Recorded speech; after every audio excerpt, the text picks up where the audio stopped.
Is Ron here? Yes. You said I am here. I was just figuring out how to turn on my video. Didn't think I would be first up, but I'll go ahead. Well, what we've done is, I wasn't part of the conversation, but Bob, you want to explain all the photos from that have to do with the recent demo or at the lead? Are we talking about the theming? Yes. Yeah, what we decided to do was try to incorporate some of the demonstration information. And if you wanted to do something that was demonstrated, we'd give you a theme this year. This time it's about pyro because of Lars' wonderful demonstration. And we're putting that up front, letting everybody discuss that, and then we'll have the regular show and tell at the back end. So here we go. Cool. So Ron, you want to tell us about this? Yeah, certainly. So this was my first time trying that torching technique on anything, and I really wanted to try it after Lars's demonstration. And at the same time, Facebook group that I belong to on beginning Woodturners, their monthly theme was to do a garden dipper. So I said I'll combine them both. So this is it's ash. I used MAP gas, torched the heck out of it, and rub off all the soot a couple times and retorch it, and then used a like an amber red embellishing wax across the surface, and then just a friction polish over it. So it was good experience for me. I've since did in the last week or so done a couple other things, bowls and different rims and stuff like that, but this was the first time I tried it, and I've since learned that using that torch, especially if you texture or things like that, and then go back, you can't always get into all the little nooks and crannies and crevices. So you almost got to think backwards in the colors and that they want to use. Was it Lars or our demonstrator that said MAP gas actually is a little hot for wood burning? Oh yeah, Lars. I think it was Eric. Yeah, Eric said MAP was right. Hot, and then but I had Lars said he used that, and that's why I bought the MAP gas. So Lars is muted, but he has an opinion on this, I think. What's MAP gas? I've never used MAP gas. I always use butane or propane. The MAP is a mixture of acetylene and propane. I think that's what the A and the P are. Yeah, it's like 1,000 degrees hotter than propane or something like that. You need a special nozzle to control it. I got some, they just rarely use it. It worked well and quick. You betcha. You can do some hard brazing with that. Actually, I did a pear cigar bowl from ashtray from my brother, and I thought the wood was fairly dry, and after putting that torch to it, it actually, in the area I had the torch on, started cracking. So I think it was causing it to really dry out fast. Lesson learned there too. The high heat will do that. So tell me you made more than one. Of this, no, just the one. Short on time. All right. I know what that's like. The other thing is I haven't planted any type of garden or any plants yet this year, so I don't know if it's going to get used. I'll probably have to find somebody that will make better use of it. Good for bulbs in the fall. Yeah. Cool. All right, what we got next up? Jim. Woo. Yeah, this is all, I think, the pattern, I bought a set of flower patterns from Laura Arlen, and this was called Simple, what was it called? Simple and Realistic Flower Patterns. That she's a prolific pattern writer or whatever. I think she's got like 140 packets of patterns out there. So, wow. But anyhow, these were, I think they worked out well for this. The other thing I did that I don't know, it might have been 10 years ago at Greensboro, there was some demonstrator, and sorry, I don't know who it was or even remember what it was about, but The one thing he did say was like to transfer patterns to turnings. I don't know if you've tried it before, but if you do, you know, getting a 2D thing into a 3D circle is kind of hard.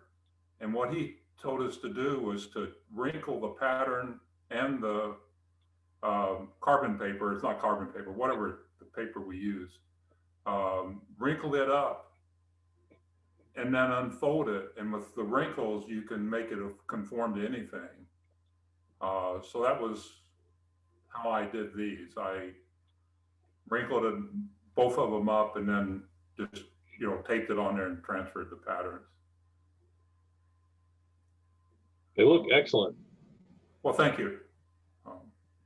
I mean, I guess you can see that we're all, the three of them were Bradford pear, and the one that's on the inside, that was maple.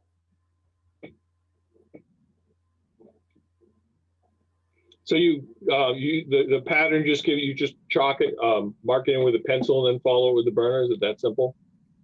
Yeah, that was basically what I did. It's a little pain, you know, because it's hard to get all the lines transferred and stuff, especially since I put the pattern on, like the 3 bowls that are on the outside, I put the pattern on both sides of the bowl. So I reused the pattern for the second side. The second time, it's kind of hard to tell where you've already traced already. So you have to, you know, pull it up and look and then go back and add some more lines. Oh, and it's one and done when you use the pattern? You can't make a copy of it first? Well, I could have made a copy of it. I mean, no, I was making copies. I don't even think, I'm not sure these were 100% or what percentage I was using for the, you know, what I actually put on here, but I was just lazy more than anything. How did you burn that? I don't. You didn't use map If you gas. go to Clean Spore, it's the cheapest wood burner they got. It's like Mini Max or something like that. Okay. Just a really- spade tip? If you buy their basic package, they got a package that has like 9 or 10, or not 5 or 6 tips. And anyhow, the lady that I took the wood burning class from, you know, recommended it as just a good lightweight burner. I have a Burn Master or whatever, but she claimed that wasn't a good burner for doing normal stuff. It's great for like doing the basket weave pattern where you need lots of power, but it doesn't have much fine control in the lower ranges where you need for actually burning, you know, doing the tracing of the patterns like this. And what was the lady's name you got the patterns from? Laura Arlen. If you go to her, if you search for her, you'll find and search for patterns. She's, like I say, done hundreds of pattern books.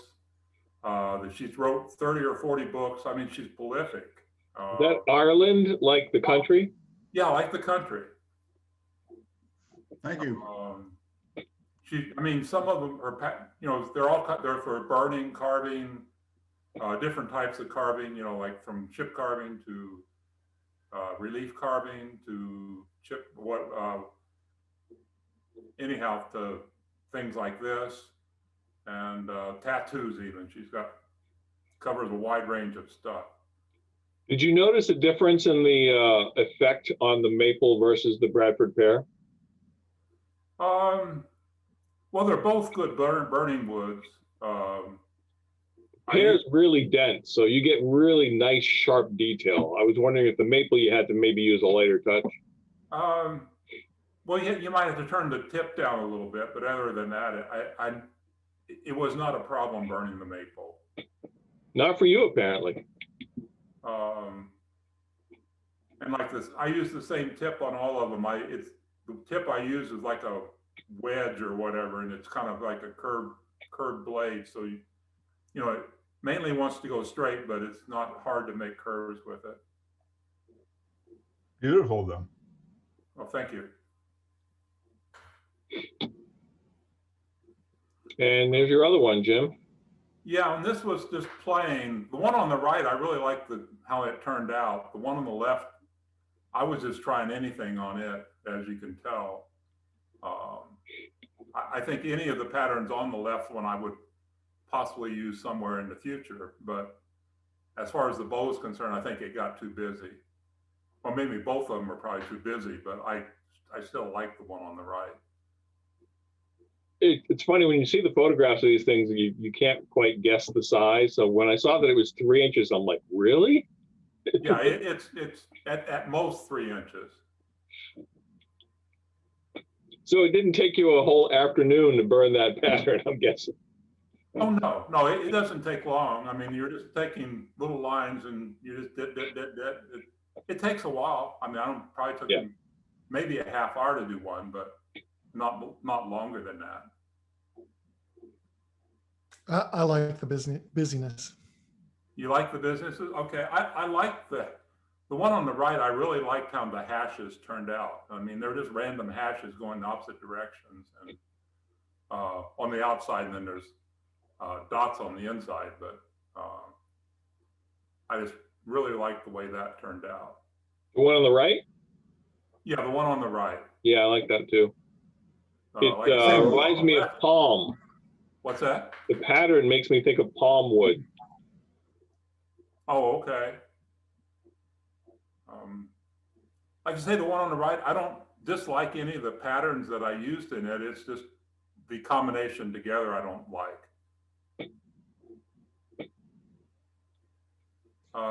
I think the next one, I forget if it does a better job of showing the inside, or is there another one?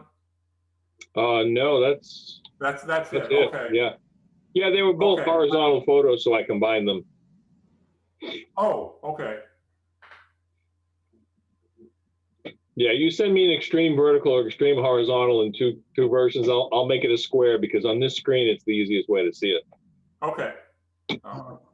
Gentlemen, on that note, I went to the Fastenal store, found a 1-inch by 8 thread bolt. I can put that in my banjo, screw my chuck onto it, and that makes a great holder for doing this kind of stuff. While you still got the part on the chuck, and I think I paid $7 for the bolt.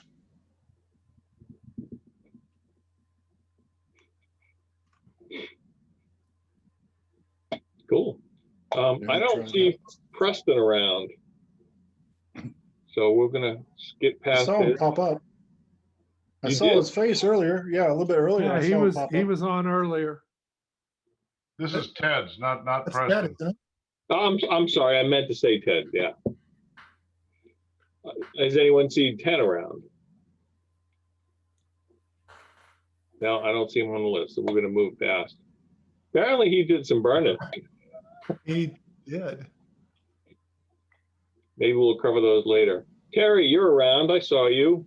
Yeah, I'm here. So this is just a small hollow form. It's a little over 5 inches high and 3.5 inches in diameter. And the one side had this nice X pattern and the other side was kind of plain. So I decided to do a little pyrography on it. So that design extends almost from the bottom to almost the top and wraps around about half of it.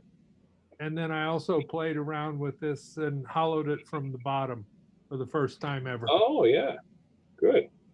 Did you hand draw the pattern, then just go with the burner, or did you just wing it? I got the start of the pattern from a free pattern online, and then I just I actually cut it up, made several different versions of it, and cut it up into chunks and reassembled it the way I wanted it to be, and then put it on there.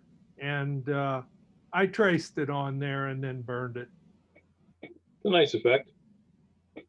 How small is the opening at the top? Can you fit your little finger in it? Just barely. It's like a 1/2 inch or maybe 5/8 of an inch. I think it's a Okay. half. Yeah, because it's 3.5 inch diameter of the piece, so it can't be that big. Right.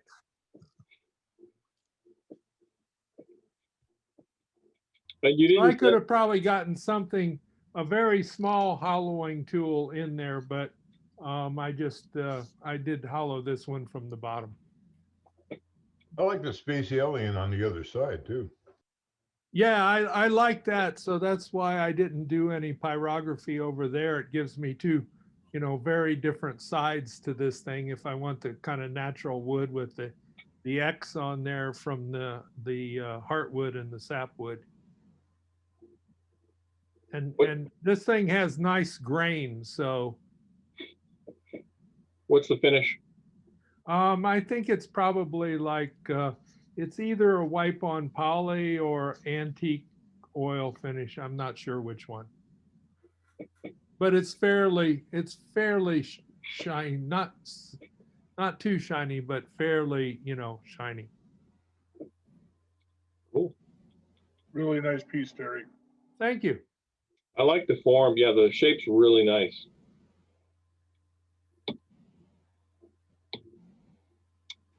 Ooh, Bob, Yes.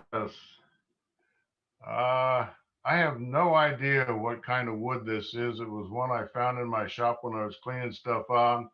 And I know I got it at Klingsport because it had Econo on it. So it must have been from their junk box or something. But anyway, I just, I like making and experimenting with some of my own little designs on a burner tip. I use a Burn Master, and that was just a tip that I made for this and kind of played around with it. I started down at the bottom and made the bowl pretty shallow, started at the bottom so I could get the get it lined up well enough to get the whole design of the burning tip on there. And those just are ran it really home. deep burns. Yeah, And nice and crisp. yeah, that it burned really nicely. It really did. And then when I got up to the top and when I was going to finish the thing out, I basically decided I was going to blacken it further, and that's really acrylic paint over the burn texture, and it's kind of scrubbed in with a toothbrush. Wow, nice. And I needed a little transition of color when I looked at it in its kind of blonde state. I didn't really like it, so I was looking around at some milk paints that I had, and that, believe it or not, that's called pumpkin.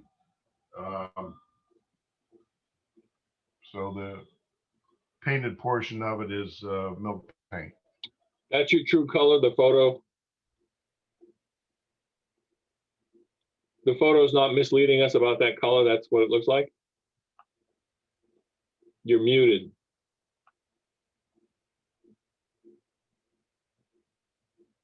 You're still Bob. muted. Bob, you're still muted. Still muted.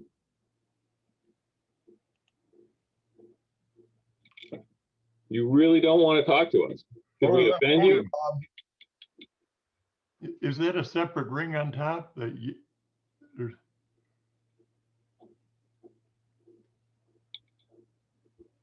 Maybe his internet froze up or something. No, his camera's still good. Okay. Are you using the space? Let's see. I can't do anything from here. I can ask him to unmute, but I can't. Can you hear me now? Yes, there you are. I had something that came on running in the background. I couldn't get it turned off. It was one of those, I don't know, things that runs on your computer to find out if you got viruses. So anyway, that color is not true. The color is more orange. It is more pumpkin-y looking. I think Jim was asking if it was a separate ring or just a carving. No, just a carving. And then I ran my burner around that just so I wouldn't get bleed in of the two paints. very nice. Is It's really the pretty. burning the kind of little @ sign there, is that all freehand or was that with a wire shape or a burner shape like that? No, I made the little burner that shape. It's just, I've got some nichromium wire and I just make my own, and that is the shape that it is. So I don't, I just Is that like really press it heavy down once. gauge? It's probably 20 gauge. Hmm. Thanks. Yeah, it looked so perfect. I was like, I tried to scratch my head thinking, how did he do that by freehand? Oh, no, no, no. I wouldn't attempt that. It was a steel punch. You just hammered it in. It had Right. kind of hammered finish to it. Yeah. Very nice. And here's your other one. No burning involved. I think we're past the burning. Oh, okay. Just to continue on, I obviously took a class from Cindy Drozda and wanted to give one of her vessels a try. And I had a piece of big leaf maple, and that was the result. It's, what is it about? It's a foot tall total. The finial on top is about 3.5 inches, and the pedestal is, I think, 1.5 inches, and the collar is done separately. I'm still debating whether I'm going to keep that finial on there. I'd hope that maybe I could get it a little bit thinner underneath that onion. So I'm debating whether to go back and try it again. That one last Beautiful shot. piece. Nice. Very beautiful. Thank Great you. color, yeah. Excellent. Love the form. What did you use for the dye? It's a transient dye, and I used it's a combination of blue on top and purple on the bottom, and I blended it as I was going up. Oh, that's really subtle. Then I learned. Yeah. Yeah, it's very subtle, and it doesn't. If I could have gotten a little more light at the bottom down there, the purple shows up a little bit more than it does in the picture. But it's an interesting process, and it's really very easy. It's not difficult at all. It's a stunning piece. And what Sorry. It's one of those pieces that the more you look at, the more interesting it is. Yeah. I think it needs to be in my house. You got it. It really is. It's beautiful. I love it. Bob, I was going to say one thing in terms of the style and the finial. I would personally like to see that your onion or whatever you call this stay about the same size, because it's like a transition from the large bottom to the teeny top. To me, that's a good visual transition. Matter of opinion, but that's where I am. Well, I appreciate that. I've been vacillating back and forth. Like one day I look at it and I kind of like it. The next day I say I could be a little bit thinner. So yeah, I don't know. We'll see what happens. What you said before, this is just my take on it. So yep. Thanks, Alan. I can see it both ways. Beautiful though. It is gorgeous. Let's see how that Thank you. onion kind of mimics the vessel shape overall, the narrow foot, the body. I can see that, but then I can also see your other point where if it was thin and narrow like your base, that would complement it too. I think it's a win-win either way. Yeah. It's Definitely just, I don't know. I just wanted that finial to look just a little bit more delicate on the bottom there. Here's what I see. I as soon as I saw it, it pops and you just love it. But then you stare at it because it's bothering me, and I'm trying to figure out what it was. And it struck me as that the finial curvature matches perfectly, but the piece curvature is a little flat at the very top. I think if it had curved in a little bit more, you would have had I see what curve. Yes. And I see what you're talking about there. Similarly on the bottom, I can't decide if the stand is a little too high, but my brain says that the curve into the stand is just a little too abrupt. So one of those two, I don't know which. Just, again, my 2 cents on the form, saying it's almost there, but something's bugging me. Yeah. Yeah, I Well, might. stay tuned. I got some more on more planned. I'm looking forward to them. Good. It would be interesting to have the curve on the finial, the onion on the finial match the same design as the bottom of it instead of being a little less scalloped. I don't know how that would look I was thinking the same thing. It's worth a try. If you can make another one, just, try and match that nice ovoid shape to it and see what happens, see Yeah. what it looks like. So more of the vessel shape rather than the onion shape. Yeah, I'd That's say what I good was enough thinking. to go on to the I'm next not one. positive that would look better, but that was what I was kind of thinking. So it looked, very similar, Yeah. the shapes. I don't Well, know. the good news is the finial can be redone over and over again, so you could kind of play around with it to see what looked better. Right. I've done that on some of my pieces where I end up making 4 or 5 finials before I get happy with one. Yeah. I've been down that road before too. And then you got the oops factor too. Yes, Right. that's for sure. Last, real quick, did you dye the finial or is that like India ink? That is India ink, and it was turned in cherry, and then I dyed them. That's the pedestal and the collar. I just bought a big bottle, so this weekend I think I'll be India inked up. Yeah, I get it. I got it in my shopping cart on Amazon. I haven't pulled the trigger yet. I buy Mine down here. things. It's a nice flat color, and even if you put acrylic black, like carbon black or something over it, it really makes it pop. So it's a good base. All right, Bob, Mr. Roos, are you here? I don't see Bob Royce. I didn't see Bob on either. Okay, well, we got to zip through 4 of them then. He's been gluing both pieces of wood together. That's all that mahogany. Yeah, that we got that time. Yeah. Yeah. Jeff, here's your piece. Jeff, how did you turn that? Yeah.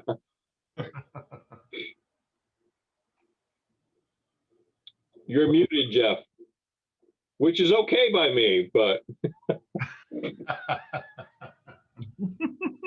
Come on, thank you for the comment, Norm. That's 2. I turned that very, very carefully to answer the question. Now, way back when I did that demo on how to, various finishes, this was the first piece I tried to show oil-based versus water-based varnish. And I ran across it in the shop the other day. So left to right, you're looking at a tung oil varnish, Minwax wipe on poly, and Varathane wipe on shellac and water-based. General Finish is water-based. The picture doesn't do the colors justice, but what you're looking at is pale yellow, dark yellow, white and white.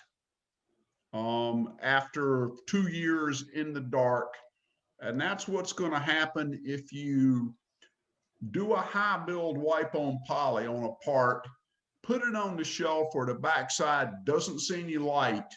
You turn it around, that's what you're going to see.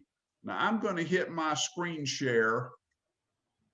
Host to stable participant screen. Hey, Norm, can you give me a screen share?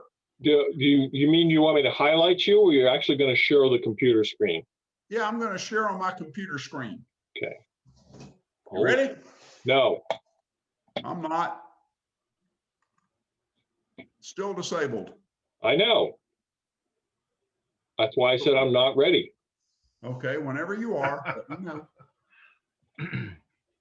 Steve owns and set up this meeting. He made me the host, but I don't know that he set it up so that Okay, well, here, people tell can't me this. place it.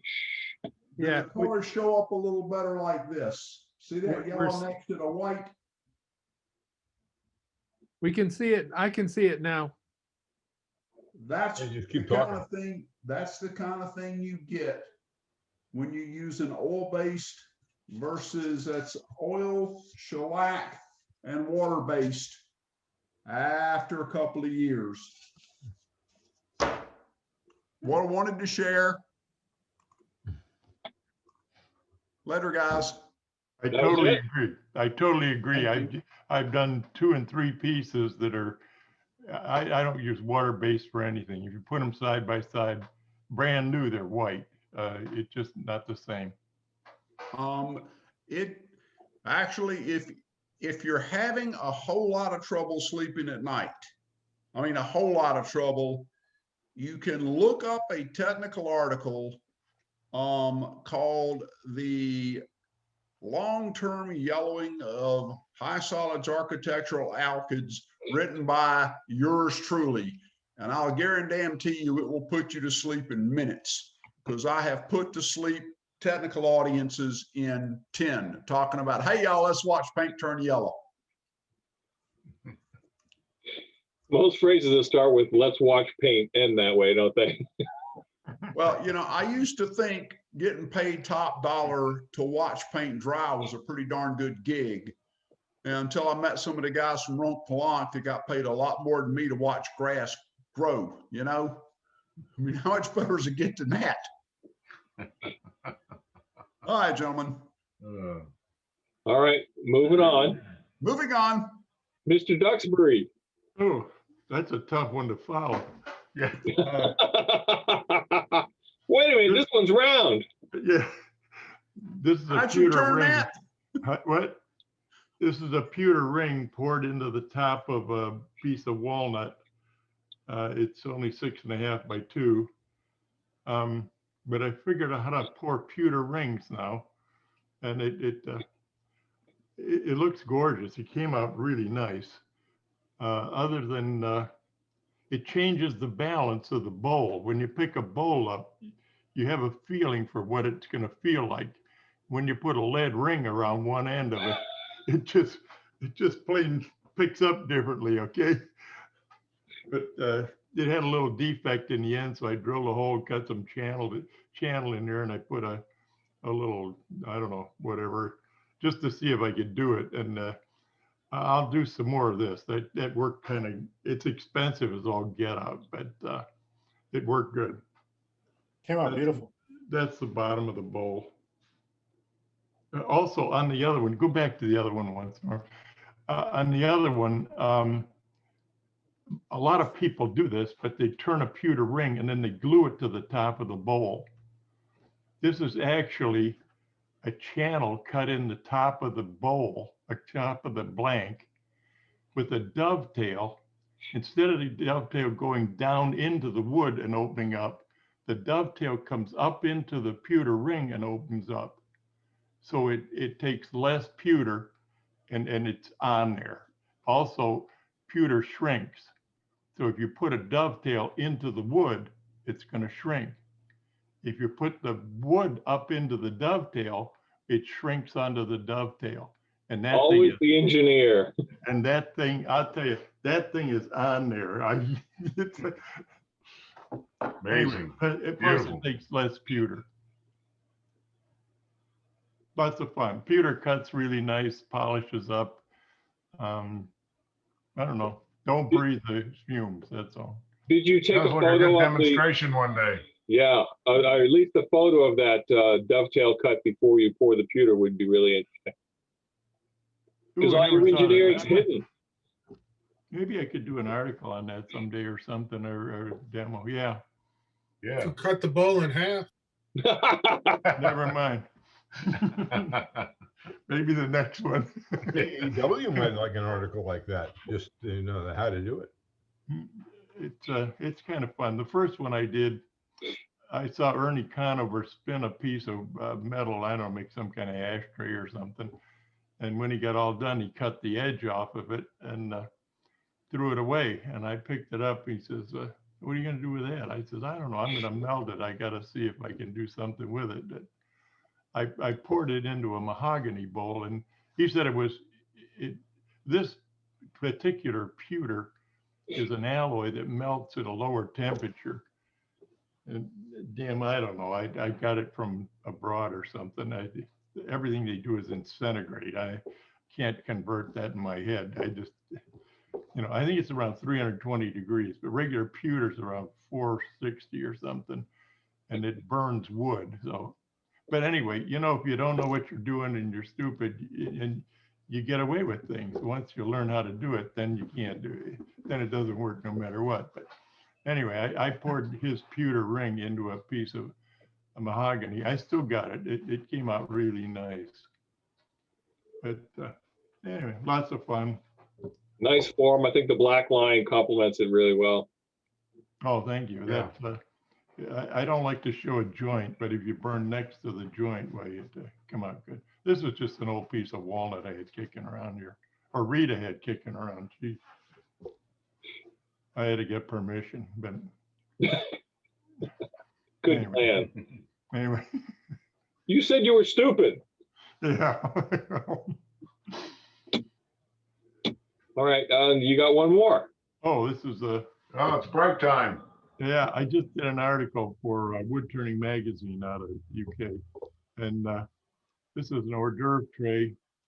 Did you ever go to a picnic or a party where they have a glass of wine and a damn flimsy little paper tray, and you put all this stuff on it, and you start walking around, and your nose itches or something, and you don't have a hand that, or you want to shake hands or whatever else, and you can't even pick the stuff up off of it to eat. So I started making these wooden trays with a notch in the end, and it really works nice. I've made a bunch of them since. But anyway, that article's coming out this month. This is in a standby position where you want to set it down. You just set it down and your glass sits on the table and the tray sits around it. So I got to start going to your parties because I never get a glass of wine that big, that full. oh, really? No, this Yeah. is mine. This is I for the like that magazine. solution. My solution is not to have any food, just drink the wine. Yeah. I will say this briefly, gentlemen. Last year, Jill and I went to Portugal. I didn't recognize any of the grapes, but the wine was stunning, and they served glasses a whole lot bigger than that for $4. Well, Recommend the place. mm, Well, and if it's port, Oh. you'll get there a lot faster too. then you don't need the tray. Yeah. Anyway, the tray's turned on a faceplate, just a flat faceplate, just pinching the block of wood against it. And I've got all the details on it, but if anybody gets Woodturning magazine, it's in there. It's coming Nice up or it idea. came out already? I thought I saw this somewhere. It's in the current issue. I didn't. If you write for them, then you don't get the issue till you're the last. Okay, so it should be in this issue. I just downloaded it today, so I'll check. All right. Michael Early, Nice. you're muted. Sorry, thought I hit the button. Red Coolabah burl out of Australia, and a little starburst bowl with the real thin wings on it. Hadn't done one in a while, so had a piece kicking around, and I decided to give it a go again. I think, what are the dimensions? 11 at the widest points on the rim, or the wings. I think it's 11 by 9, and it's only about 1.5 inches tall overall. And then the wings are about what do you call it, 3/16. Yeah, gorgeous. Yeah. Thank you. Is there a trick for following the curve from the top to the bottom? You know, it's looking at it, the horizon, kind of standing in front of it where the danger zone is, right where that wing looks like a saw blade and is trying to take your face off, Right. and looking Yeah. at where those two join through the horizon. It's That's easier to been- see when it's turning very fast. Yes, and that's been I don't know, that's been the challenge for me, and what I enjoy most about it is trying to make it look like it's emerging through or sinking through Mhm. that wing. So those two lines match up and that curvature stays consistent. Yeah, it's a truism if you want a perfect curve, you can't look at where the tool is cutting. You have to let your eyes drift to the horizon to see the form, which normally isn't a big deal. But when you get that sharp edge spinning around, it's Yeah, kind of uncomfortable to take your eyes off the cutter. that'll take your It'll take a big chunk of your finger, if not your whole finger off, I think. Yeah, no kidding. I don't want to give it a go or even give it too much thought, but. And then I did just what do you call it? Danish oil finish on it, a few coats. And then after it cured, I buffed it. Gorgeous. Yeah. Thank you. Yeah, Well, it looks great. Thank you. When you buff stuff like that, do you get shreds of the buffing wheel stuck in the cracks and crevices of that thing? You can, the bowl buffing attachment they have. It's like the ball versus the wheel. That's what I use. That way it doesn't grab one of those wings and rip it out and throw it across the shop. And with those, I don't see as much of that fluff coming out on the ball ones versus the wheels. Well, thank you. You seem quite expert on that flying across the shop thing. Is there an experience? I've launched, so my shop is my garage, obviously, and when it's nice, I have the garage door open. I've launched stuff at neighbors before by accident. They were walking by waving, and I was buffing, not paying attention. It's launched them out the driveway. So yeah, I've got a lot of experience launching shit off the buffing wheel. And they say the lathe is dangerous. I'm telling you, if it's a sport, I'm a contender. Here you go. All right. You got one more here. Yeah, this is my first attempt at actually carving some a vessel. So I have aspirations one day to be a master carver and make some really cool things. This is my first attempt. I wouldn't call it a success. I wouldn't call it a failure. I call it a learning experience. But anybody's got tips and tricks about how to get real clean lines on their carves or any resources you can point me to, I'm all ears, because I'd like to really try and start incorporating more carving into my turnings. Well, I'm no expert, but the nice thing about natural forms is they're not supposed to be perfect lines. Yeah, it's like like on the artichoke where the petals meet, it's all rough. It's just bad, and I'm not like, poor me. I'm okay with it, but obviously I need help. I need tips and tricks. And I think I looked up the diamond burrs. They kind of help smooth that out so you don't have all that rough spot between the joints or undercutting, that kind of thing. But I got a long ways to go. Do you have any hand carving tools, Michael? I don't. I have one little carving knife, and that's about it. Yeah, because I think if you had like a V-cut chisel, carving tool, you could clean up those seams, you might say, right, where the one leaf meets the other one, and that would look a lot cleaner for you, I think. There's another way to do that too. You can take a burning pin with a flat blade on the end of it and go up in there and just hit that, and it'll make a real nice clean, and it kind of compacts the wood a little bit, so you get a nice clean line in there. And I just bought a burning setup too, that I haven't used yet. Yeah. I mean, it's really been sitting next to my recliner with aspirations of doing a basket illusion design at some point in my life. So I may have to pull that out and see if I can clean up some stuff. When you get to that point down, like up where you are on the lower right, after you used your bits down there, then go back in there with a burner and try that. I've had some success with that. It would be worth a shot maybe. Cool, I appreciate it. I want to say one other thing, just from the viewpoint of a customer walking up and seeing that on display, it has a lot of aspects of like a plaster or clay mold, and that kind of perfection it's like another class of that kind of thing. So that right there, it has its own kind of art to it. And I think there'll be a lot of people interested in that. No, I appreciate that. Two different approaches. Yeah. This was either going to be dragon scales or an artichoke. And I went with artichoke. I recognize the artichoke right away. I've grown them. Absolutely. But that's artistically, it's really nice just as it. This, my opinion. Cool. No, I appreciate it. Yeah, anybody you've got tips, tricks, ideas, happy to hear it. I look at some of the stuff John Jordan does. I look at some of the stuff, and I'm just blown away by it. And I have aspirations to be able to really incorporate carvings into it. I was also going to mention that using that a carving tool, like one of the other guys mentioned, you can get some really sharp corners in there and get in there and do what you want to do. I think that you get a couple of those should work out. Maybe really I'll well. have to go see Merle this coming weekend or something. I'll mention again that you can buy a 1-inch by 8-thread bolt or whatever you need. Lock it in your banjo while the part's still on your chuck. Screw it on there, and that's a darn easy way to hang on to it while you're carving. And that bolt's going to cost you about $10.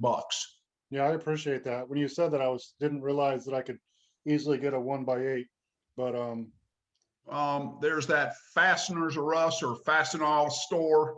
There's two locations here in Raleigh. Found them, Google Maps, and away you go.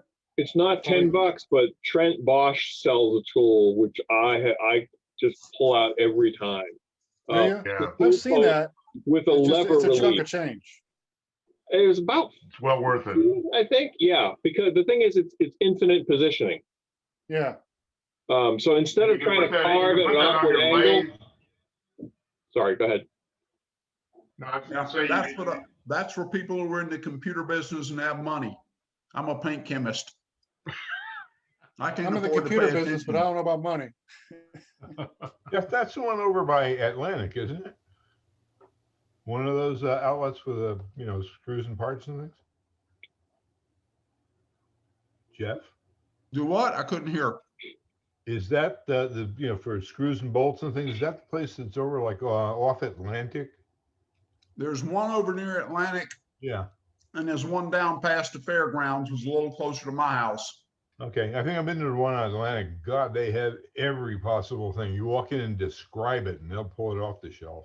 Oh yeah, it's amazing what they've got, and it's a great thing to have. I appreciate it, guys. See you back up to my pieces. Hey, sorry I was late, guys. Yep. I need to talk it up, Ted. I need to step away for just a minute. All right, no problem. So, yeah, except for we can't go to the next screen then, I guess. Oh, which one you need? There No, you go. this is that's fine. Yeah, leave it here, I guess. So I just I tried to replicate what Lars did, and with limited success. And I just thought I'd share. It came out not too bad actually in the end, but I started out with a piece of 2x fir that I had laying around. And, the form and everything came out fine. And the first burning came out fine, which actually is the lower right-hand corner, I believe. But I burned it a second time and I got too rambunctious, I think. And I burned the rim of it. Basically, once I wire brushed it off, the rim was almost completely gone on there. So it was a lesson learned. I was worried about not getting it burnt in that little crevice, between the rim and the bottom there. You can see like that ring right there. So then I really put the torch to it in there, and that was a mistake because it overburned it. So then I had to try to redo the rim a little bit, and I did. Are you back, Norm? Yes, I'm back. Can you back up to the other one? Yeah. So then what I ended up doing actually with it is I put some yellow dye actually on the outer rim, and I put a blue dye. It looks black because it just turned black when I put it in there on the inner bowl and so forth. And then I just used a sealer on it. It's actually not as shiny in real life as it's showing here. It's a little bit duller than that, and I could see there's some pollen on there right now. I did this when it was heavy pollen outside. I didn't notice that till I went to send the photos in on the other side. But I still, in the end, I mean, it came out fairly decent because it got the texture that I was looking for, and I did learn a lot off of it. So it was a well worth exercise. I need to do a few more of them to do some more learning and so forth and get a little bit better at it. But it was fun. Yeah, I'm glad you ruined that piece. We were just talking about how expensive construction timber has become. Yeah, exactly. You know, Yeah, you could have sold it burl now. it. Ted, what did you burn it with? Was it propane? Just a propane torch. Okay. You know, regular propane torch. Yep. I got two different ones, and they actually have two different flames. The first one, like I said, the first one probably, if I would have stuck with that, it was pretty good. The second one, it was a little bit more powerful and had more of a pointed tip to it, you know, burning. And I think it burned a little bit too much. I think Lars, you were going to say something. It's hard to get the flame down in the cracks, which is why I think most people turn to either the black gesso or the India ink when they're done, because you don't really notice that the grain isn't raised right up there next to the rim. Yeah. And so people just go for the total black. But you know, the dyeing of it and brushing it down, you know, that's a whole different look, and it looks great. And the other thing you can do to take care of the edge of the rim there is you can use your burner to just go and lightly touch the wood in there. Good idea. With a real flat tip. Yeah, that's a good idea. I was wondering whether or not a like propane handheld propane with a really small tip on it might get in there too. But I think you're right. Your burning iron was probably. Yeah, I think the burning iron is a good idea because what I've found was, you know, any place you have like a crevice or whatever, just and I either read or saw something else on that where they said there's no oxygen down there. And so it doesn't burn it because there's no oxygen down in those cracks. And in order to get down in there, you got to burn everything else around it. So that's not good. So I think that's a good idea. But in the end, I wished I'd have burnt it just once, actually, that lower right-hand corner. And I think that would have been sufficient and not gone after the second time. The burn in the lower right corner there is that, to me, that looks heavier than I usually do it. Yeah, the burn. Yeah, the burn. Oh, okay. It looks like you hit it pretty hard. Yeah, yeah. Or, Well, you know, oh, in the lower left, yeah, that was the second burn. Yeah, no doubt, no doubt. Yeah, that's unattractive to me. I really like the one in the lower right corner.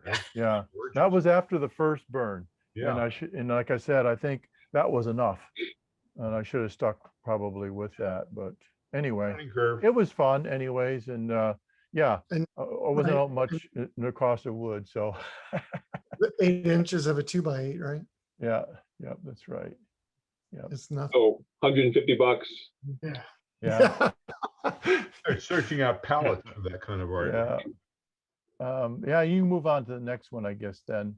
Yeah, so this was just another set of napkin rings and you know, use pyrography on the most of the pieces, different pieces and so forth. This is crepe myrtle, and I left some of the bark inclusions on it because I liked it, and it ended up, you know, some of the green in there naturally and so forth. And then the top one I carved out with I was telling Micah earlier, actually a V carving tool, and then after that I wire brushed it so you can see a little bit more texture in there. Besides the grooves, there's line textures on it, and then I burned it and with a torch, and I was pretty pleased with how those came out. So yeah. Does the green part of the bark, does that turn brown after a month? I don't know yet. I actually gave this away to a I'll bet you friend. money. Yeah. I suspect that they probably won't, but I'm not sure. What's the finish on them? This doesn't have any finish on them at all. Oh, they'll brown. I put what did I put on it for finish? I'm trying to remember. I may have only put shellac on it for finish. I'm trying to remember. I think maybe, and this could actually have shellac on it, that photo there. These, of course, don't have any finish on them, but it may have been shellac I used, yeah. And that was all I did. They're very nice with the light wood. It looks sort of like ivory or bone. Yeah, it's crepe myrtle, so it's it's great. I like it because it provides a pretty good surface. It actually turns fairly well, and Easy to find. yeah, there's always some pieces of it around, and I've actually gotten some big pieces of it before. So Sorry for the headache. I gotta zoom back. There we go. hey, is Steve didn't make it tonight either? Steve set me up and then had to leave. He's out of town. Oh, okay. All right. So I'm up next. I have not had much time to do turning, but I did these potpourri bowls. Real simple. So we get a lot of spalted maple, and a lot of the stuff we get from Mike especially tends to get a little gray. It's got beautiful spalting, but it's got these gray lines in it, and it was starting to bother me. So I decided to play with dye, and that sounds silly because usually there's so much figure. Why would you add color? But I kind of like the red one in particular. Just got so dramatic. I hit it with black alcohol dye and then sanded it back just a little bit, just to get it to a gray, and then hit it with red alcohol dye and then pink on top of that. And the figure still does come through. I agree. I think when you add color like that, it really makes that grain pop. Yeah. Thank you. And this is Norm, the turquoise one. It kind of looked a little more emerald by the time I got done after the black. Yes. Norm. Yep. If you need a bunch more of that alcohol dye, yell. I got a couple of bottles full. All right, I don't even remember the brand. Some artist brand, cheap from Amazon, like a set of eight or 10 colors in tiny bottles. I figured I wanted to give it a shot. I've got 6-ounce bottles full of the powder that you dissolve yourself. Okay. Free from the suppliers before I retired. So if you need any, scream. Anybody else as well, if you need that stuff, yell. I got it. Okay, thank you. Yeah, I like that. Right. Norm, I like how when you can see the inside, it looks like that the spalting is dark on the inside, but turns light on the outside.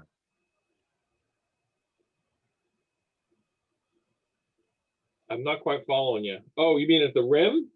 At the rim transition? Yeah, on the red one, it looks like the spalting lines are light colored. Oh, right, because of the contrast. It makes them look brighter, if you will. Gotcha. Yeah. Yeah. Yeah, it felt like a sin coloring spalted maple, but I'm all right with it. Along those lines, there it is. Oh, this was a fun piece. So That's nice. you ever get a square chunk of maple? This will come through on the camera. There you go. Just a real simple square chunk of maple, kind of boring. And I was gonna do something with it. And I said, you know what? Try making a square potpourri bowl. It was kind of fun. Turning square is always fun, especially with this maple is not super hard, so the tool has to be sharp. I stopped and sharpened like 4 times just trying to get those corners nice and tight. Hollowed out about 3 inches. No, we have 4.5 diameter on the inside using my Trent Bosch tool, the hook tool, getting way inside that just to empty it out a little bit.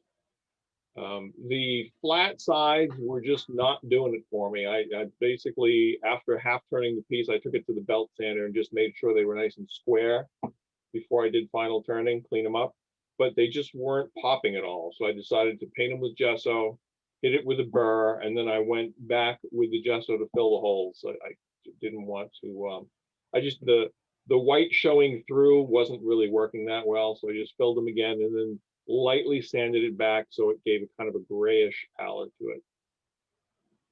Looks great, I think. I like it. I like the contrast. I like that. It gives it- Between the it gives it natural depth and and the, texture. Looks good. yeah.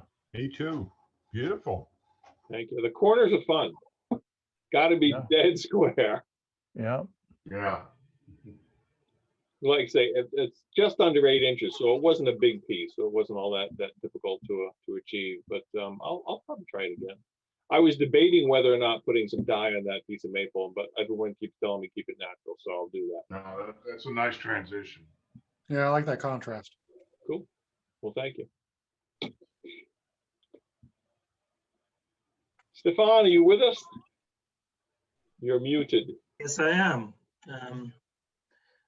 I shouldn't be muted now, am I? No, you're fine. No, you're good. Okay.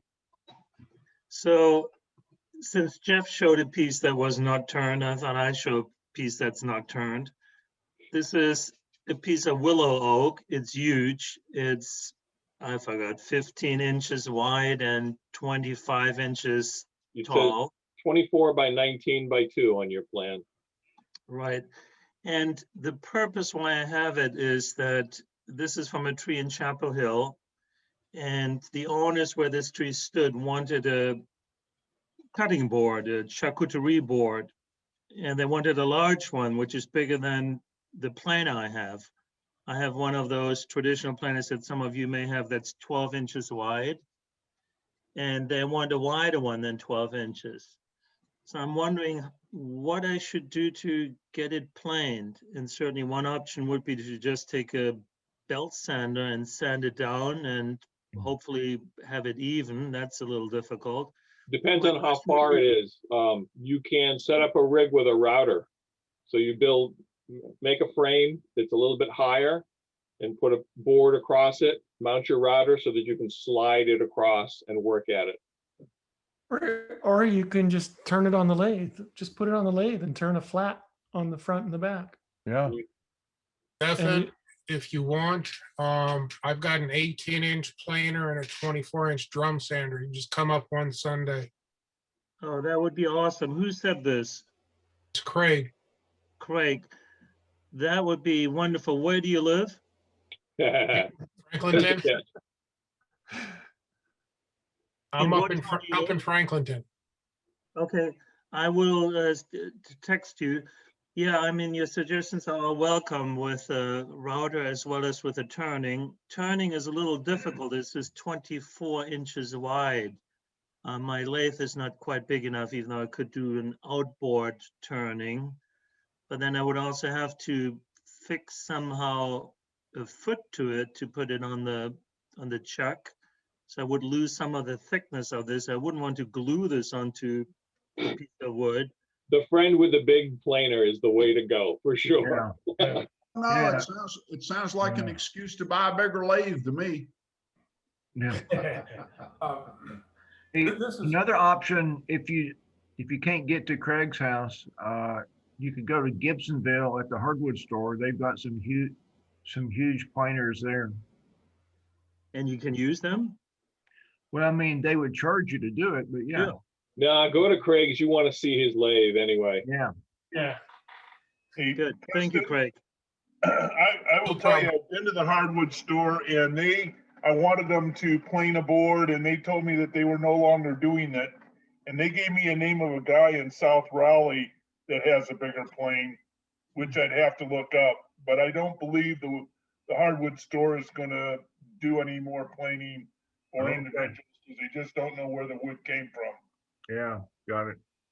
Okay, great. Thank you, guys. Yeah, you know, also, Stefan, the craft center has a big planer. Once they open that back up, though, we can get back in there again. Just depending on how soon you want to get it done, but I'm sure you could work out, you know, doing it there. The other way to do it is to use hand planes, and I'm sure you can look up online. Rough to ready is what they call it. And so you start out with a scrub plane or a jack. You can use a jack plane, and then go through the hand planes, and then turn it over and do the other side. And when you're done, you have massive arms. It's not that Good bad. workout. It's really not that bad. You use a scrub plane; it takes off stuff quick. So then the next question will be, and I'm not decided yet. This has still the sapwood and the bark on it. So I'm wondering just artistically whether I should keep that and brush off the bark, but leave it natural looking for a cutting board. I'm not decided on that one yet. Well, for a cutting board, I don't think you'd want the trash of the bark. You could leave the natural edge, but I'd definitely take off the bark. Yeah, I agree. Okay. I mean, the natural edge would look nice if you just clean it up. But Well, like the you say, natural edge is rusted the ready same is as the not hard bark, to isn't do. it? The natural edge is the same as the bark. No, the bark's No. soft and will flake off over time. Oh, yeah. No, I was planning on wiping that off with a metal brush, and then whatever's left behind, leave that as a natural edge, yeah. I'd go take deeper. the bark totally off and leave I mean, I consider a natural edge even without the bark being a natural edge. Yeah. Okay. You can use a like a grinder with a sanding head or carving head on it to get past the softer wood under the bark. Yeah. Called a cambium layer. Yeah, Cool. you could use, if you have a draw knife or anything like that, that works really well for taking that off too. What do you call that? A drawing knife? Draw knife. Okay. Or there's another name for the small ones. I can't think of it right now, but a draw knife is it's like a blade that's about a foot long, and then it has two handles that come off at a 90-degree angle to the blade, and you just pull on it, you know, across the whatever you want to take. It's used mainly for debarking pieces of wood, you know, logs, whatever. And Ted, that is called DRAW, draw. That's correct. Thank you. Yep. But you'll no Seriously longer though, have go a to Craig's natural house. Trip to Franklinton. Yeah. I just want to see that big lathe of his. That's all I want to do. Give me a call. Come up when you want. Well, I'm just texting you here. Thank you. All right, well, Stefan. Yes, Before and you this send is the text, you got a piece to talk about. Sir, say that again. Before you send the text, you get another piece to tell us about. Well, this does not need a planer though. No. So this is obviously Eastern red cedar. It's a smallish piece and you see it right here in my hand. Easy to turn as a cedar. I hollowed it out. It was my first real hollow form that was not a symmetrical piece. So it had this bark retraction that you see. And I like the feel of it. It's very round. I like the round bottom to it, as you can see here. And I wasn't sure how I would let it stand up. So I thought, should I even it out at the bottom? But I didn't like that because I like this roundishness. So I made the foot that you saw in the first image. I'm not sure. I don't like it optimal because it's also Eastern red cedar. It looks like it's almost one piece, and the containers or the vase is coming out of this piece. So I think I would like to use something really dark, and I may do that in the future. Oh, I don't know. I think that works beautifully. I mean, it's kind of a thrill when you go by and you say pick it up and they see the piece separate. I think it looks great too. But one thing I've done for pieces like that, for spheres or other roundish pieces, is you want, when I have those with the cedar especially, I want the cedar to stand out, and I want the base to be there but still look good, but not to steal any attraction from the main piece. And so guess what I do? I burn the bottom. Yeah. And you make it black, and you get some texture from the annual rings there. And so it has an attraction all of its own, but it doesn't steal the attraction from the main piece that you're trying to show off. Yes, that echoes much in my imagination. Thank you for that. So on that piece, did you turn a little dip to hold the piece? You could do that, Norm. Maybe I have a little dip in there. I did that with a carving tool. That was not a difficult thing because the Eastern red cedar is relatively soft. Gotcha. It I looks love it. great though. I think it looks great the way it is. Yeah, it's a pretty piece. Well, thank you. Those bark inclusions can get kind of scary in cedar too. In what way? They can go really deep. Eh, You got to plan why your would way that be around them, stop and make sure that you're not going to run out of wood fibers when you get to the point you want to get to. Because you're afraid it will explode on you? Yeah, Yeah. cedar is notorious for that. Remember, it might have been before you joined the club, but Chris Borner did this beautiful vase. And he did a demo on it, and he explained how it ended up in 100 pieces, and he glued it back together. It's Yeah. huge. I remember that. It's Yeah, like cedar's really brittle, Stefan. So when you're turning it, and I turned a lot of it, cedar, but be really careful, you're not standing in front of it and whatever, because especially with something like this, because if you get a catch on that thing, it'll just come apart and go all over the place. So yeah, just be careful. It's really brittle wood. The other comment, it's got a tendency to be a little bit on the toxic side. I mean, there's a reason insects won't eat it. So, respirator, dust mask is critical with cedar. Yeah, I turned some cedar and I coughed for about 3 or 4 days after that. And now I have a much better breath filter. I was going to say about burning it, I would just take the top surface of the base and give it a light burn just for contrast. And I think that'd be really nice to leave the bark and the sides the way they are. But, that's my artistic view. But there's a lot of things you can do with that. Lars, give me your opinion. If you were to burn the bark, would you do that, or does that just go up in flames? I would try and leave the bark or remove the bark and burn the whole thing. Okay. Great. Thank you very much for your comments. All right, last up, Terry, we have your other entry that wasn't. Yeah, burned. okay. So this is the same wood as the other piece I showed earlier. It's just two small hollow forms. The one on the left was hollowed from the bottom. The one on the right was hollowed from the top. And I was just playing around with color and see what I could do with color on these. So I started off both of them with black trans tint and then kind of sanded that back to try to highlight the grain.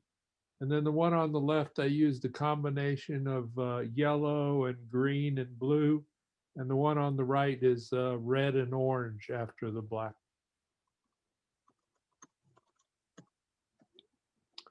And these are all spindle orientation, and they were wet when I turned them, but I turned them, along the pith. And so the shrinkage that you get is pretty uniform. So even though they were wet when I turned them, they still, they didn't distort, I guess is what I'm trying to say. Like them, they're good. Are you like working with the trans tint dyes? No problems with them? Yeah, I haven't had any problems with them. I put some on, I sand it back a little bit, put some more on in different areas. And I find that sometimes I dilute them a little bit with alcohol, and sometimes I use them straight just to try to get different intensities to the color. Gotcha. And it's kind of playing. Very nice. I like it. Thanks. Well, believe it or not, guys, that's all that was submitted this time around. So if you'd like to go back to anything, let me know. We can bounce back. We just start over. Yeah, I missed some. Bob Royce never did join us. So hey, let's look at Bob's pieces. So was it Edmondson? You were saying this is from that mahogany that you guys picked up? Yeah, from that mahogany that we were able to get our hands on. It's yeah, he's got the information there. He said it was from a tree that was felled in 1947. I'll tell you, that stuff is as dry as you can ever imagine. Yeah, mahogany is not usually that wet anyway, right? No, well, no. On that previous slide, the bottom, it's like they're white in the grooves there. Yeah, that one. Yeah, It looks like Bacote. yeah, the white in the grooves. What is that? I think that's just a reflection. Yeah, I think it's a reflection. Well, it's coming from two directions here, guys. Yeah, he's also got two lights on, I can see. Okay, all right. Just white. startled me a little there. Yeah. How do you do that? Okay. Always, okay. Striking.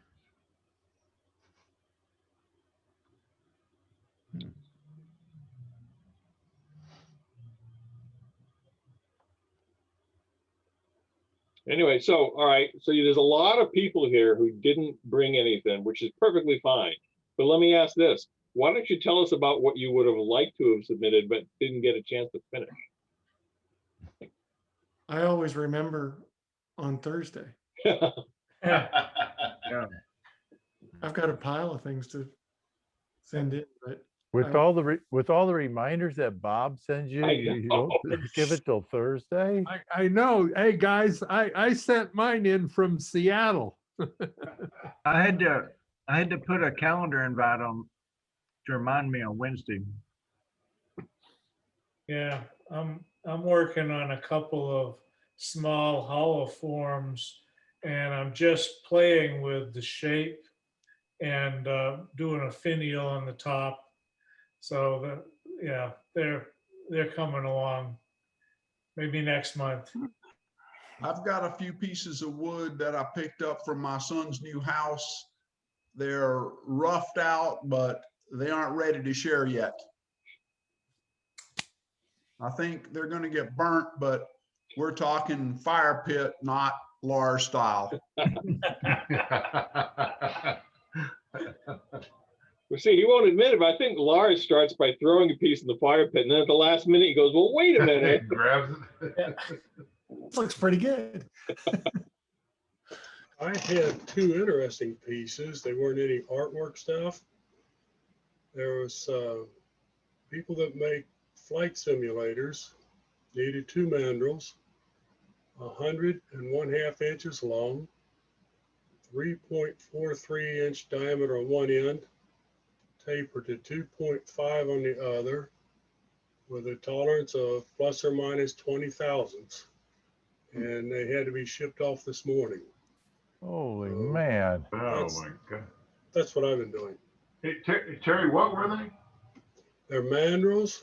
They'll wrap mylar on it.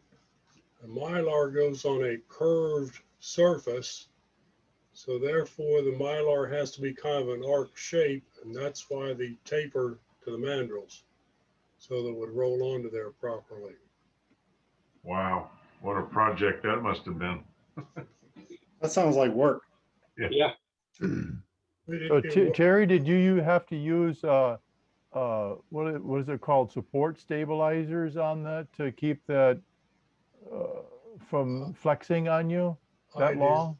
Well, I designed and made one to go on my Oliver pattern makers, and found out that I didn't need it at all. I had plenty of support in the hand lathe to get it to rough shape, and then I just literally milled it back and forth with a cutter from Woodcraft, slot cutting bit. And you just take off a few thousandths at a time, and it takes about 10 to 15 minutes to make a trip. Check it out and go back the other way. Huh. I had a really tiny piece of crotchwood, and I turned a bowl out of it. I just put the link up on the chat. It's about 3 inches by 1 inch, but it is a nice little piece of crotchwood. I just want to see what would happen. So if you hit that link, you'll see it. Oh, a bit of information. I think, was it Stefan who was making the carved part that looked like the plants? The artichoke? No, that was Michael Early. If he gets a parting tool, carver's parting tool, there's a way that you shape the main cutting edge, it just makes it tremendously better. You can take and cut a figure 8 in the surface of mahogany, which will chip if you do it with a regular one. Yeah. And I've been carving with mine for, gosh, I went in the Army in 77. So, works great. Nice. Thank you. I really want to get into more carving. It's just, I see some of the things that people produce and my ego tells me that I should try, but then reality smacks me around a little bit too. So I think that's part of the fun. Yeah. Oh, before you buy your parting tool, be aware that it's probably the hardest tool there is to sharpen. So just take your time and sharpen it a few times before you really need it. That way you can kind of get rid of some of your frustrations. Sharpening with diamond stone, or what do you call it? I use diamond stones, regular old whetstones, sandpaper, anything I could get my hands on back then. It's because of the two planes coming together, and they don't come to a point. The bottom is rounded on the inside. You'll either wind up with a little tooth sticking out, or the bottom of it will ground too far back. All right. Another skill to learn. Yes. All right, Ted, you want to give us, since you missed the beginning, you want to remind us about what's coming up next couple months? Sure. I'll just do it off the top of my head. So coming up next month, or June, I don't know the date offhand, but the second Thursday, our normal meeting is Greg Galgos, and he's going to do whimsical podlets for us. And so those are pretty cool. June 10th. June 10th, thank you.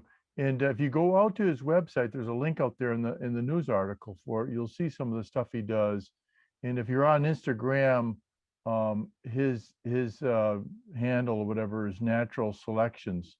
And if you do belong to Instagram, I would suggest you follow him. He does some really nice stuff, and he's got a really good eye for form. And he gets some wood. I don't know where he gets it from, but some outstanding pieces of wood, and he makes just amazing stuff out of it. So, but anyways, you can see all that. What he's gonna focus on for us is creating these podlets, and not only show us how to do the podlet because they have a really long stem on them. He takes and puts them in the microwave oven and dries them, and they go, they warp all over the place and stuff, and they look really cool. But he also, with that, is going to talk about drying green wood in general, because he likes to do everything and not wait, weeks for it to dry and so forth. He does it all, most of his stuff in one day, so he carves it all out, whether it be a hollow form or a podlet or whatever he's doing. And if it's not dry or not ready for the finish, he puts it in the microwave and he dries it there.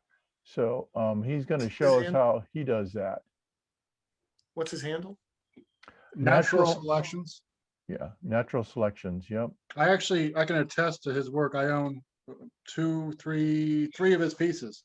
Oh, he's phenomenal. He's really, really talented guy. Yeah. Yeah. So that Natural Seduction. No, that's a whole different website, Lars. You might like that one too. I don't know, but Lars, if you want to direct message me that one too, I'd appreciate it. Thank you, sir. Yeah.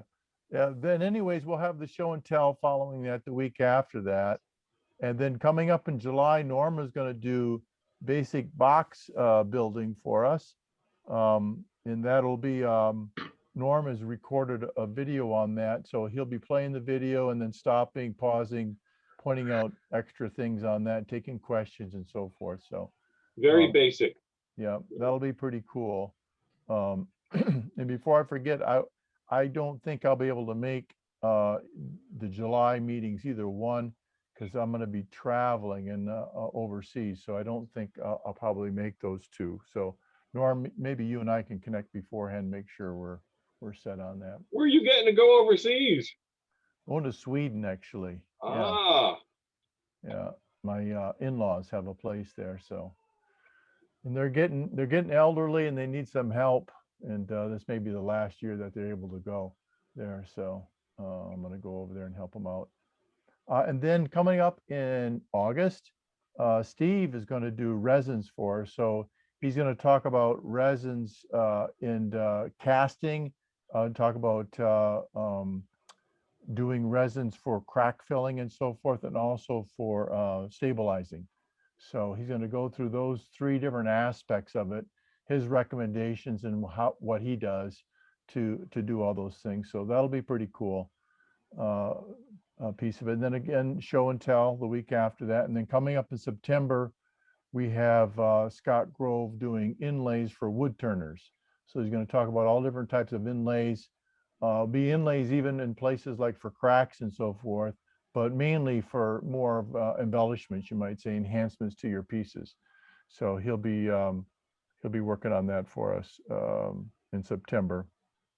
And the articles on all those are out there, except we don't have Stephen Morms up yet, but we'll get those up in the next week or so. But the other ones are up there, Greg's and Scott Grove's for September. So you can look at those. The link to the websites are there. You can go to the websites and see all the stuff that they do and so forth. October is still open for us. We're still kind of waiting on getting an answer from the Craft Center on whether we'll be able to do a face-to-face, which would include a workshop possibly with somebody coming in. But so we're waiting on that to see whether we can work that out or not. Carol's on vacation, so we're waiting for her to get back to get an answer and confirm that. And then November is our small projects again. So we'll have probably 3 different videos of 3 different small projects, just like we did last year.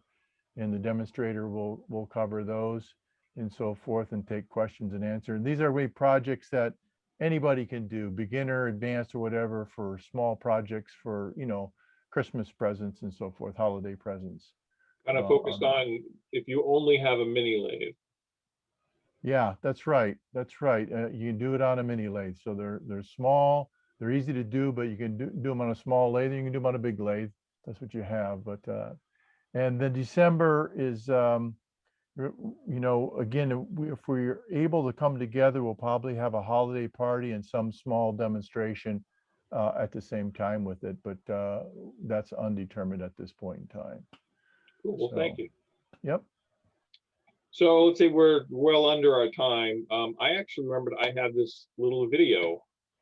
So I've been trying to get back in the habit of having a time-lapse camera running. So that square round platter, it's only about 4 minutes. Feel free to take off if you don't want to stick around for it, but it's an interesting little process I've realized I captured. And no, I don't turn this quickly.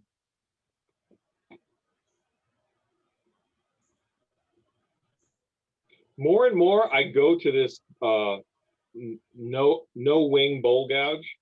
I've just kind of like trained myself to start with that, and I end up doing almost the whole piece with it. I have my long wing Ellsworth gouge, which I do go to if I need to do shear scraping. But generally, I find this one's much easier to keep sharp. Is this the backside you're doing now?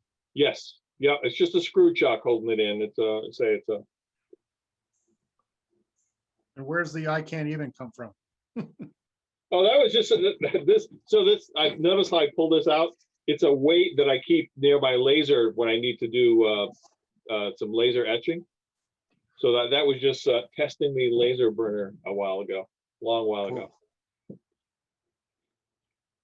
So yeah, simple screw chuck. I think I disappear and go over to the belt sander and kind of bring those sides down and get them even. Yeah, getting that right around it. I thought maybe it was lunch break. Sorry? So getting that perfectly square is a challenge. It was cut pretty square. Like I said, I just used the belt sander to try and clean it up because it wasn't perfectly even.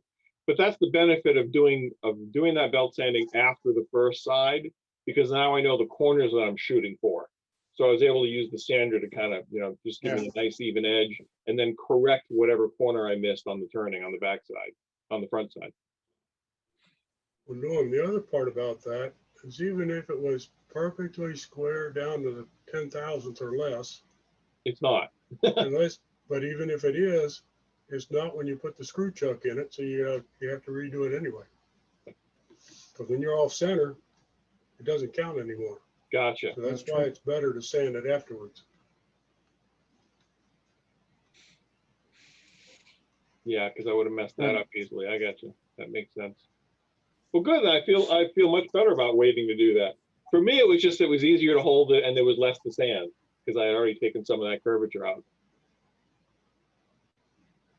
But yeah, so before I chose to paint it, I actually had it in the house like this. And my wife, when I painted and carved it, she said, gee, I kind of like the sides as they were. This is, if you guys don't have a good hollowing system, this Trent Bosch system, God, I hate hollowing. And this just makes it a dream. Yeah, I love hollowing. And you're right, the Trent Bosch system is just awesome. I basically do not worry about my angle of attack at all. It's taken care of. And you can get pretty deep in with that hook tool.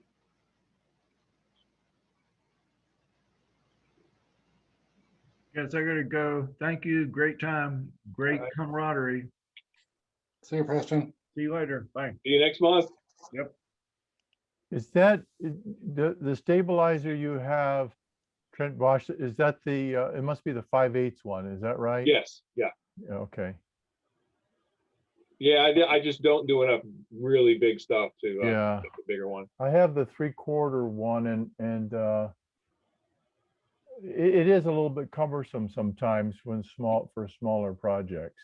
Yep. I do the 3/4, but then it has the bushings for the 1/2 inch. Yeah. So I'll bushing down to 1/2 inch. Yeah. Yeah, I but have that it too. doesn't vibrate. It's just, my wife actually for my birthday many years ago bought me the Carter pinch roll system. Just don't. Yeah. Yeah, you got to put that out on Craigslist or something. Well, and I thought about that, but honestly, I just don't want to wish it on anybody because it's just, it's cruel. It kind of sort of works, but not very well at all. Yeah. And this is just, I'll put a little sealant on it. This is 2 parts of that video. Back the next day.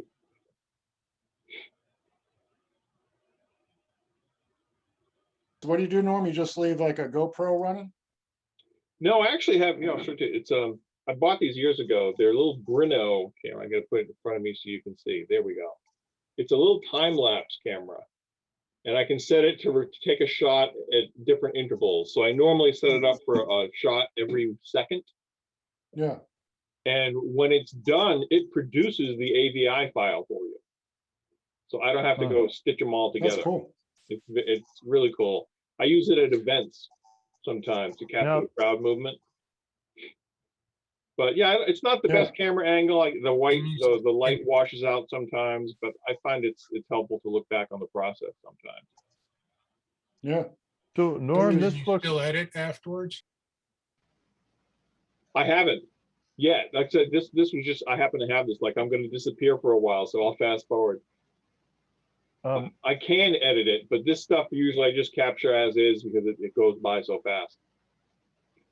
So this looks like it's kind of a blue color, and what you showed us earlier looked more gray. Yep, because I sanded it back. Okay. But yeah, it's called Midnight Blue gesso, and the more you put on, the shinier and darker it gets. Yeah, see, I'm somewhere out in the shop here doing. And this is just a round burr that I don't use very well, but I figured I'd give it a shot for texture. And you see, I don't like the effect. The white through it is just a little too sporadic. So I go back and cover it again with gesso and then sand it back.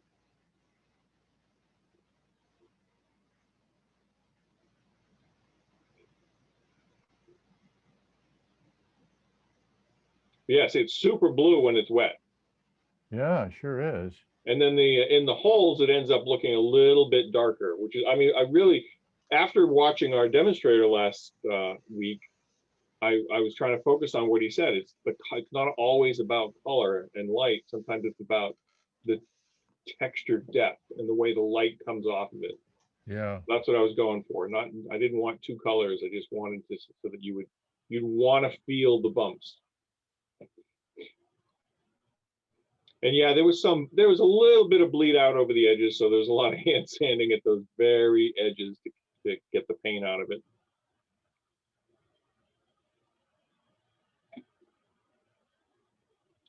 And yeah, this is me just scraping it back. See how I pulled that tone out? Yeah. This is a 300 grit.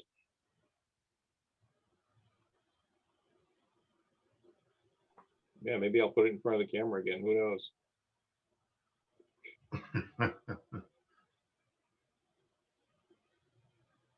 Well, I think you were looking at it more for your benefit than ours.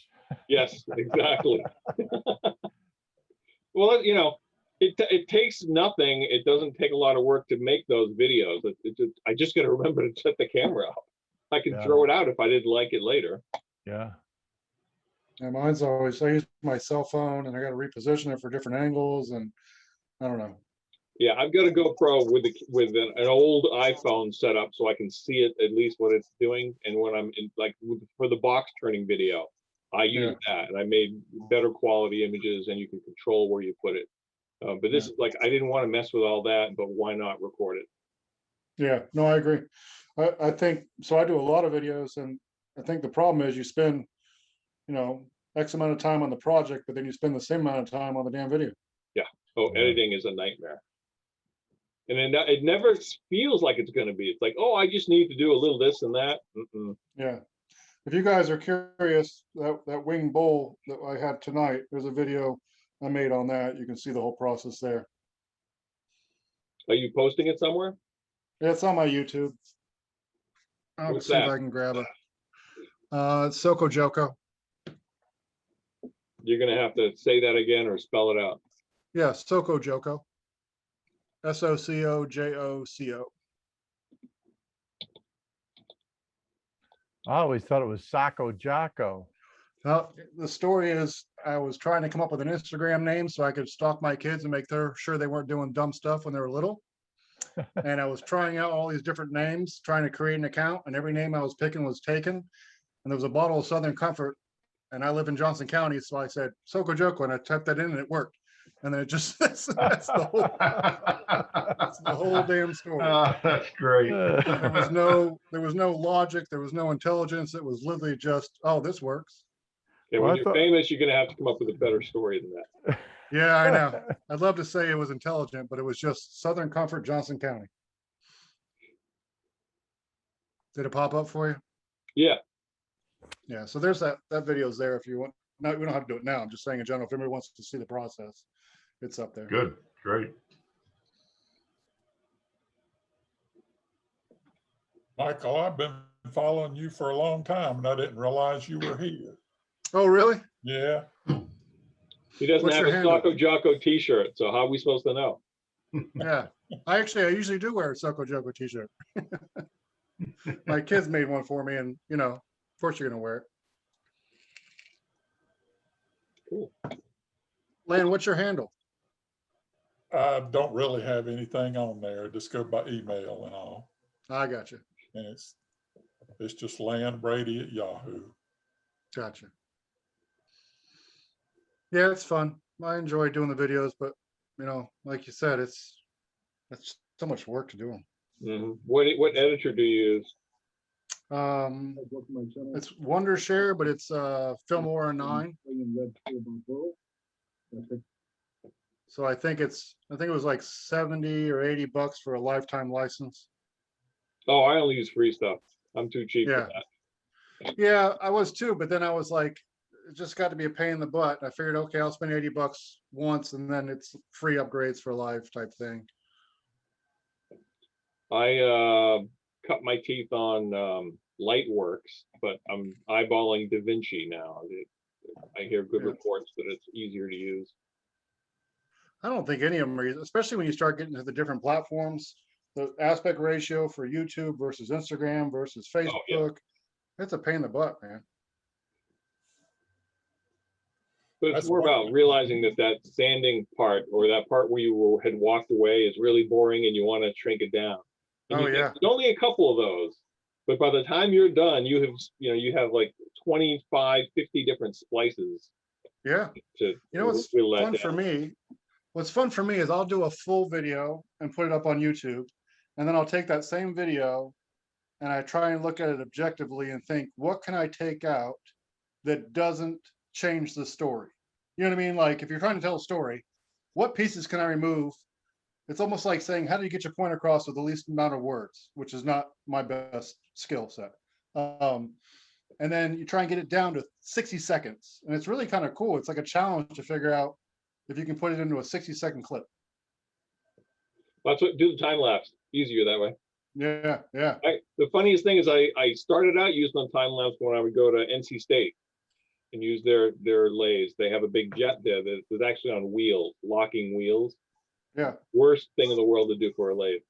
And I remember I had this video of this bowl I was roughing out, and you don't know it when you're doing it, but as you watch this 4-minute video that covered an hour and a half, the lathe is walking 20 inches across the room. Yeah. I've done that with this camera stationary, and I finish it and I go back and review the footage and I go, wow, the whole thing just moved away from me. And I was oblivious to it at the time. Yep. Well, when we go back, the center now has a 24-inch Powermatic. I think I got that right. Yeah. I think that's what it said last week. Yeah. Or yeah. Did we sell that one way? We are working on it. I think Steve's got a couple nibbles. I'm just not sure, but we need to move it out of there. Yeah, I kicked it around to some people. I'm running on the Nova DVR, the Galaxy, so I've only got a 16-inch, swing on it. But you can't get more. You swing that head. Yeah, I can. And I was thinking about that one way last week, and then I was like, well, I have to change all my chucking and this and that, and no, you just get an adapter. Yeah. I mean, most of our demonstrators have to use an adapter. But yeah, between you and me, I don't want a one-way. I've worked near that thing too many times. Really? Yeah. I like that DVR just because, if you start putting pressure on it, it compensates and increases the speed. Oh, If you get a got big it up catch. to 220? I haven't put it up to 220, but it's still at the 110, it compensates. And I'm not turning anything that's, 100 pounds or anything like that. But it's still, if I start getting aggressive, it responds appropriately. And if I get a big catch, it shuts down. I don't have to mess with belts. Yeah. You know what I mean? I've got the original Nova DVR, and if I put too much pressure on it, it'll just stop and go beep, beep, beep, beep. Oh, really? Because I didn't pick it up to 220. It's still running at regular household. Gotcha. I've never had any issues with mine. I love it to death. I really don't have any complaints other than I wish it was heavier. Because when you do put something on it that's not balanced, it will walk away from you. There is a trick I learned from, oh God, who's the bowl turner that we all know and love at NC State? Bill Wallace, okay? So if you have it and you have the option, you're in your garage, right? Do you have a cross beam on your ceiling? Yeah.